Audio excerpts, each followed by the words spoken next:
In a remote Siberian valley, the air itself can wound you. Here, breath turns to frost before it falls, and engines never sleep for fear they won't wake again. Yet amid this silence, people live and laugh, in defiance of a world frozen beyond reason. This is Oymyakon, the coldest inhabited place on Earth, where life endures against the impossible, the world at -70.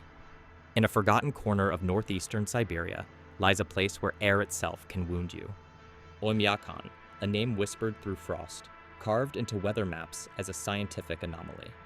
Here, winter is not a season, but a sentence.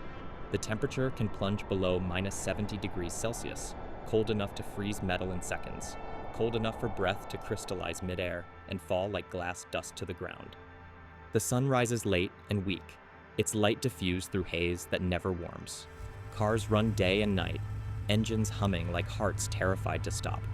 If they rest, they die, and in Oymyakon, resurrection is a privilege few machines can afford. Yet people live here. They laugh, raise children, herd animals, attend school. In this impossible geography, humanity has found a rhythm, slow, enduring, and astonishingly tender. Life continues, even when the world seems made of ice. The village, frozen in time. Oymyakon sits nestled between mountains, a white bowl collecting cold air like a trap. The valley's shape holds the frost close, creating a microclimate colder than anywhere else on Earth where humans still live. Fewer than 1,000 souls call it home, their wooden houses clinging to the permafrost like relics from another age. Roofs sag under snow that never melts. Windows frost over so thickly, they resemble polished marble. Yet behind those panes, warmth glows amber, the flicker of coal stoves, the pulse of family life. Here, modern convenience moves slowly. Internet signals arrive like shy birds, sometimes disappearing for days. Cell reception is fragile, bending under the weight of the mountains. But community is strong, stronger than in cities where neighbors never meet. In Oymyakon, everyone knows everyone, because survival still depends on it. When winter stretches for 10 months, companionship becomes the village's most vital fire, the water that must be broken. In most places, water flows. In Oymyakon, it must be fought for. Pipes cannot survive underground. They would split like bone under pressure. So water is kept in steel barrels, hauled by truck from a thermal spring several kilometers away, one of the few that never freezes, even when the air itself feels solid. Each morning, villagers line up with buckets and plastic containers, the vapor of the spring rising around them like a ghostly fog. Some store ice blocks instead, carved from rivers and stacked outside their homes like crystal bricks. These are hacked into pieces and melted indoors over the stove. Every drop of water here carries effort. Every sip is hard-won. Inside homes, taps do not flow. Instead, metal basins serve for washing, cooking, and cleaning. Rituals choreographed with care, because waste is unthinkable. Even the act of bathing is an occasion. Families heat buckets of water and pour them over themselves quickly, before the steam turns to frost again. In Oymyakon, warmth is not comfort, it is currency, the children of ice. At dawn, when the temperature still hovers near -60, children pull on fur-lined snowsuits, layer after layer, until they resemble tiny explorers. They walk to school through clouds of ice mist that erase the world a few steps ahead. The school remains open unless it drops below -55. Only then are classes canceled. Inside, heaters roar, and the air smells faintly of burning coal and wet wool. The walls are covered with drawings of animals, reindeer, wolves, and the horses that share their frozen landscape. These children learn the same subjects as anyone else: math, history, literature, but their lessons are interrupted by the physics of cold. Pencils snap, ink freezes, even tears can turn brittle on the cheek. Yet they adapt, as though born with antifreeze in their veins. Their dreams stretch far beyond the valley. Some imagine leaving for Yakutsk or Moscow, where winter still bites but not so cruelly.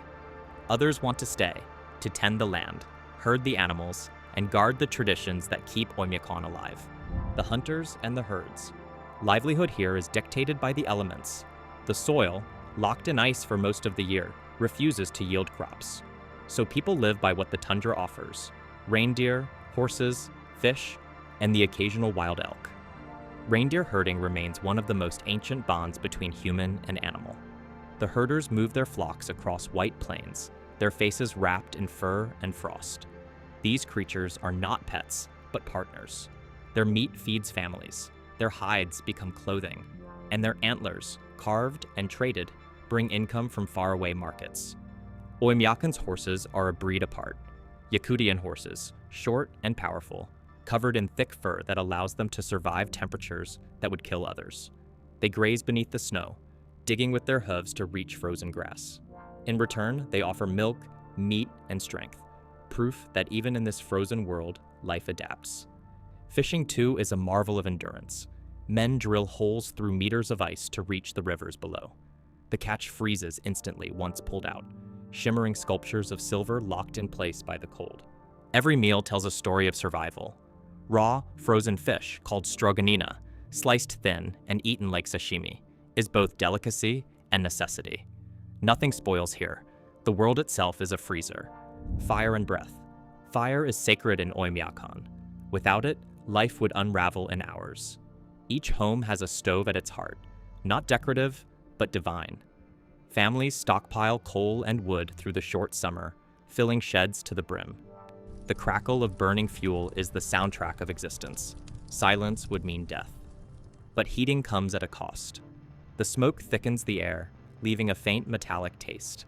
Houses must be constantly tended, ashes cleared, fires fed, walls insulated with layers of felt and wood. In the rare moments when the temperature rises above freezing, people rush to repair roofs, mend fences, or paint walls before the frost returns. Electricity flickers sometimes, but life continues. Generators hum, lamps glow like lanterns in an endless night. Even breath becomes visible here, a reminder that you are still alive, for now. The Market of Frost. In the village's small central square, traders gather each week. Tables are covered not in fresh produce, but in frozen shapes. Meat, fish, berries, all hard as stone. Money changes hands quickly. Bare skin cannot linger in the air. There is no need for refrigeration.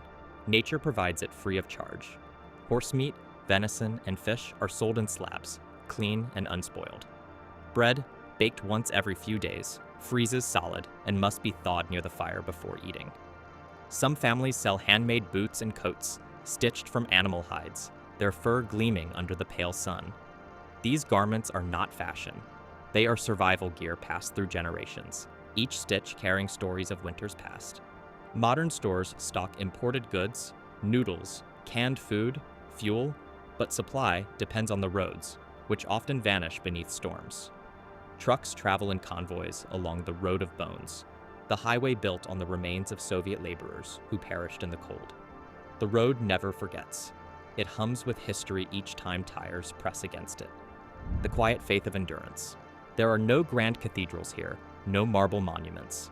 Faith in Oymyakon is smaller, quieter, carried in gestures. The way neighbors share fuel when a storm lasts too long. The way elders teach the young how to start a fire with frozen fingers. Life is not romantic here. It is resolute. People do not endure the cold for glory or pride. They stay because this is home, and because in hardship there is meaning.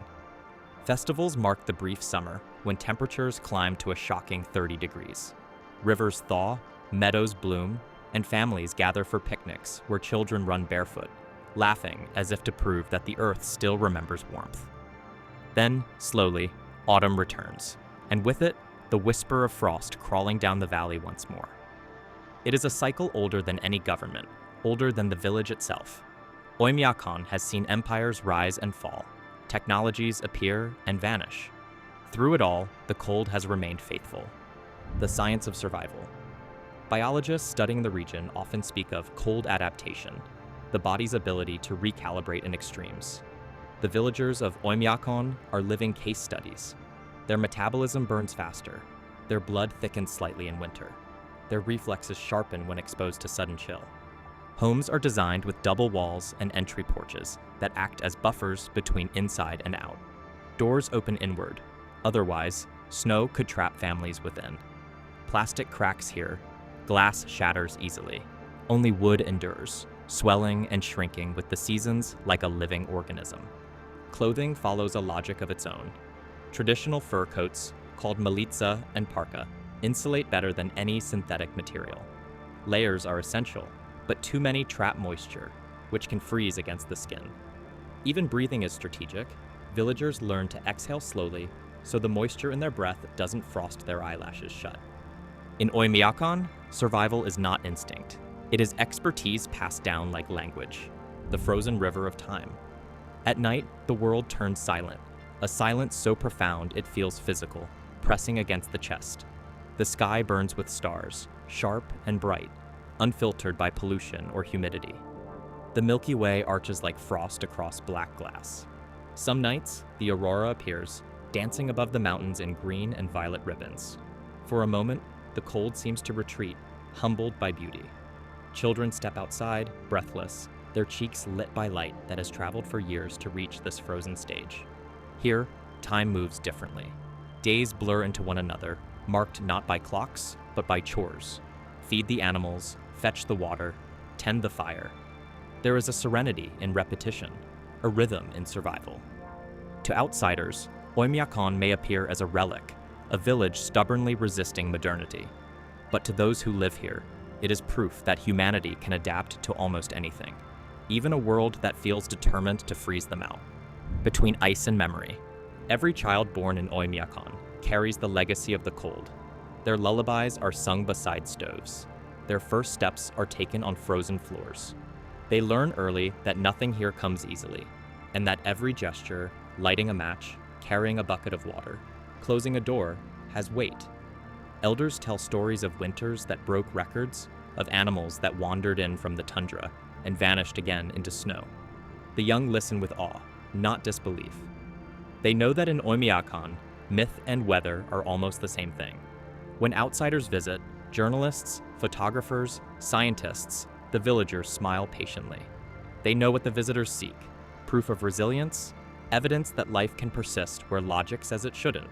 But Oymyakon doesn't perform for them, it simply endures, as it always has. The heat beneath the frost.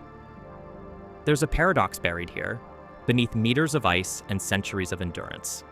Oymyakon is not lifeless. It is alive in ways subtle and fierce. In the coldest inhabited place on Earth, people marry, dream, argue, sing, and hope. They celebrate births, mourn losses, and mark the passing of time not by flowers blooming, but by how long the frost lingers on the trees. To live here is to understand the fragility of existence and to respect it. The villagers' laughter, echoing through frozen streets, sounds like defiance. Their fires burn not just for warmth, but as reminders that even when the air itself turns against us, humanity can find a way to glow. Oymyakon remains a mystery to those who only read about it, a place where cold defines everything but cannot extinguish the will to live. In the coldest village on Earth, time moves slower, but wonder never freezes. Because even when the Earth grows silent, its stories keep breathing, deep beneath the frost. Join us for the next discovery.